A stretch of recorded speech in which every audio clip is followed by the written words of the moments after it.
हमसे क्या भूल हुई जो हमका ऐसी सजा मिली।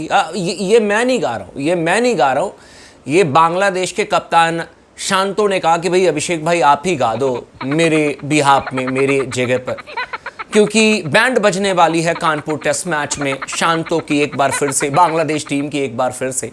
पिच रिपोर्ट आ चुकी है, बांग्लादेश की टीम जब कानपुर में जिस विकेट पर मैच खेलेगी उसके बारे में डिटेल्ड इंफॉर्मेशन आ चुकी है। और क्यों मैं कह रहा हूं कि बांग्लादेश की बैंड बजने वाली है, और क्यों मैंने पहले भी कहा था कि टीम इंडिया बांग्लादेश को 2-0 से बिना किसी परेशानी के हरा करके चली जाएगी, तो ये मैं आपको बताने जा रहा हूं। पहली दफा detailed analysis Kanpur test match के विकेट की और भारतीय टीम की जीत की, ये आप दावे के साथ मैं कह सकता हूं। चैनल को जरूर सब्सक्राइब कर लीजिएगा, आप तमाम दोस्तों से रिक्वेस्ट है। और कौन से शहर से आप इस वीडियो को देख रहे हैं वो भी मुझे कमेंट करके ज़रूर बताइएगा। और प्लीज़ अगर आपने अब तक चैनल को सब्सक्राइब नहीं किया दोस्तों तो प्लीज़ कर लीजिए। आपने बाकी कई सारे चैनल्स को किया हुआ तो स्पोर्ट्स टॉक को भी ज़रूर कर लीजिए।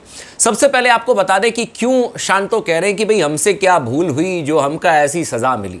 वो इसलिए मिली क्योंकि इंडियन कंडीशन में आकर के बैटिंग करना, इंडियन कंडीशन में आकर के मैच जीतना, ये नेक्स्ट टू इम्पॉसिबल है। जहाँ तक मुझे याद है 10-12 साल पहले शायद हम आखिरी दफ़ा अपने घर पर हारे थे, जब एलिस्टर कुक वगैरह इंग्लैंड के लिए खेलने के लिए आए थे, केविन पीटरसन वगैरह आए थे खेलने के लिए, Monty Panesar left arm spinner थे, तब हम हार गए थे वो सीरीज़। लेकिन भाई उसके बाद से हम एक भी अपने घर में टेस्ट मैच सीरीज़ हारे नहीं हैं, और इस बार भी वही होने जा रहा है। 1-0 की हमने अजय बढ़त जो है ऑलरेडी हासिल कर ली है।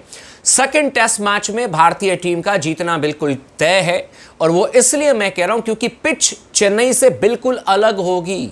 चेन्नई में किस पिच पर मैच हुआ था? रेड सॉइल, यानी कि लाल मिट्टी वाली पिच पर हमने मैच खेला था। वहां पर क्या था, आपने देखा होगा कि पहले दिन 6 विकेट हमारे निकल गए थे जब बांग्लादेश के कप्तान शांतो ने टॉस जीता। पहले उन्होंने गेंदबाजी करने का फैसला किया। उनके तेज गेंदबाजों ने कमाल की गेंदबाजी की, क्योंकि चेन्नई की पिच पर बहुत मदद मिल रही थी तेज गेंदबाजों को। लाल मिट्टी की पिच थी, अलग तरीके का उछाल आपने देखा होगा, अतिरिक्त उछाल गेंद प्राप्त कर रही थी, गेंद टप्पा खाकर के सीम के सहारे मूव कर रही थी, हवा में गेंद स्विंग हो रही थी।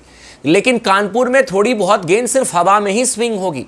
यहां पर जो पिच रिपोर्ट आ रही है भाई, वो है कि लाल मिट्टी की जगह काली मिट्टी की पिच बनाई गई है। रेड सॉइल की जगह ब्लैक सॉइल पर मैच खेला जाएगा। चेन्नई में रेड सॉइल था, कानपुर में ब्लैक सॉइल की पिच बनाई जा रही है, जो रिपोर्ट्स आ रही है। और ब्लैक सॉइल के बारे में क्लियर कट एक चीज़ है, यहाँ पर स्पिनर्स को बहुत जल्दी मदद मिलती है, और अगर आप सेंसिबल बैटिंग करें तो बैटिंग करने के लिए शुरुआती 2 दिन बड़े अच्छे होते हैं। मतलब आप अगर ठीक करके खेल जाएं तो बिना किसी परेशानी के आप रन बना सकते हैं, लेकिन आपको बहुत ज़्यादा अल्ट्रा डिफेंसिव होना पड़ता है ब्लैक सॉइल पर। जैसे चेन्नई में आपने देखा होगा कि कई गेंदें जो स्टंप्स की लाइन पर थी, जैसे कि ऑफ स्टंप की लाइन पर थी, लेकिन शॉर्ट ऑफ गुड लेंथ थी, यानी कि गुड लेंथ से थोड़ी शॉर्ट थी, तो बैट्समैन बिना किसी परेशानी के स्टंप्स की लाइन की गेंद को भी छोड़ रहे थे, क्योंकि उनको यकीन था कि टप्पा खाकर के गेंद स्टंप के ऊपर से निकल जाएगी।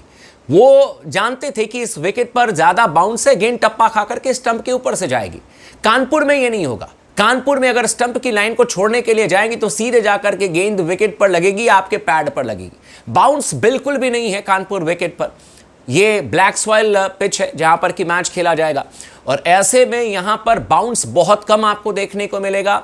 साथ ही साथ यहां पर तेज गेंदबाजों को इतनी मदद नहीं मिलेगी जितना हमने चेन्नई में देखा, और ये दोनों पक्ष के लिए।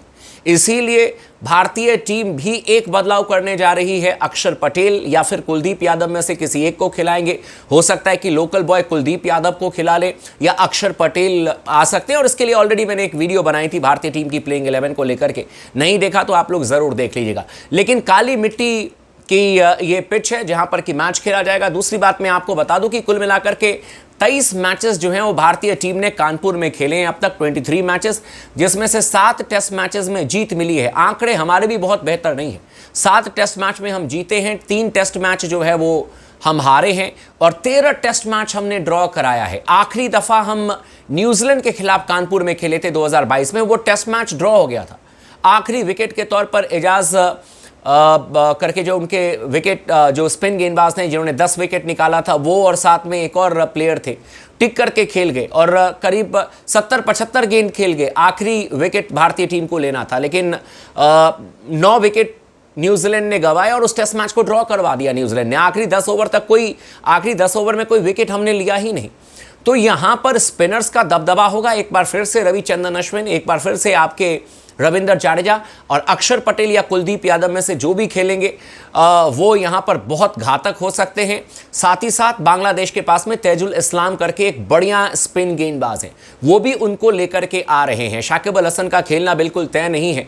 तो ये स्पिनिंग ट्रैक है, यहां पर पहले दिन से आपको स्पिन देखने को मिलेगा।